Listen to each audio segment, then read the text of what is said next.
இன்றைக்கி சண்டே. இன்றைக்கி ஹார்வெஸ்ட் என்னென்னு பார்த்தீங்கன்னா, சரி இந்த முருங்கைக்காயை பறிச்சுக்கலாம். ஸோ ஏன்னா வந்து 1 மந்த்தாக வந்து எனக்கு ரம்ஜான் ஃபாஸ்டிங் இருந்ததுனால வந்து நிறையா வீடியோஸ் போட முடியல. ஸோ இனிமேல் தொடர்ந்து வீடியோஸ் வரும். எங்கள் சேனலை மறக்காமல் சப்ஸ்கிரைப் பண்ணிக்கோங்க. ஸோ இன்றைக்கி காய்கறிலாம் எதுவும் இல்லை வீட்டில். ஸோ வந்து மாடி தோட்டத்தில் வந்து எதாவது பறிச்சுட்டு போகலாம் அப்படி சொல்லிட்டு வந்தேன். ஸோ இந்த முருங்கைக்காயை பறித்து எடுத்துக்கலாம். மாடி தோட்டத்துக்குலாம் விளைஞ்ச முருங்கைக்காய் இது நல்லா பெருசாக இருக்குது. இவ்வளோ பெருசு.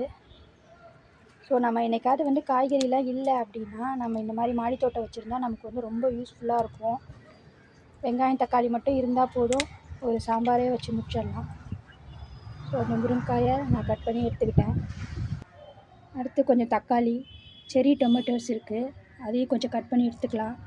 ஸோ கத்திரிக்காய் இருக்கான்னு பார்த்தேன். கத்திரிக்காய் இருக்குது, ஆனால் எல்லாமே இந்த மாதிரி பழுத்துருச்சு.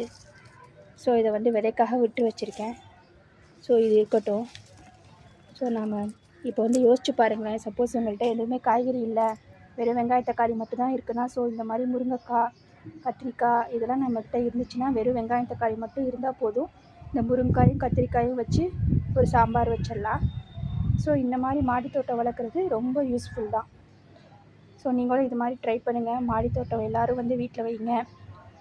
வச்சு நீங்களும் வந்து நம்ம வீட்டுக்கு தேவையான காய்கறியை நாமளே வந்து ஈஸியாக உற்பத்தி பண்ணிக்கலாம்.